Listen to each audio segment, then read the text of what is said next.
Nous repartons satisfaits dans la mesure où nous avons été invités au sommet extraordinaire de l'Union économique et monétaire ouest-africaine. C'est un sommet d'information donc sur le fonctionnement de l'Union et donc sur un certain nombre de perspectives. Nous sommes satisfaits parce que l'occasion nous a été donnée de présenter la situation sécuritaire et économique au Burkina Faso. Cette situation, nous l'avons donc présentée en insistant donc sur le fait qu'aujourd'hui, il y a de plus en plus de l'amélioration avec la montée en puissance des forces de défense et de sécurité, même si en représailles donc à cette montée en puissance-là, compte tenu des revers donc, qui sont subis par les groupes terroristes, il y a justement donc des attaques contre les populations civiles.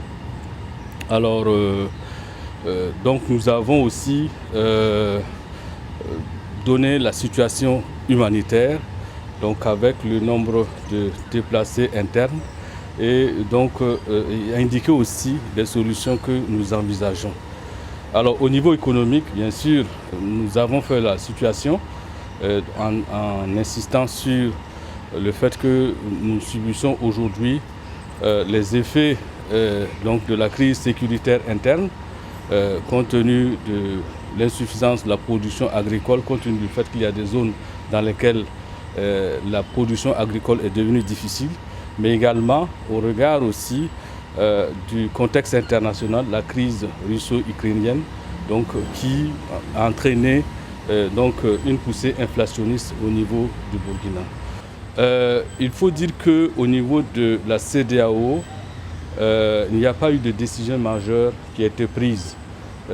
C'est vrai que l'ordre du jour du sommet de la CEDEAO portait sur les pays donc, en transition, c'est-à-dire le Burkina Faso, le Mali et la Guinée, mais aucune décision majeure n'a été prise.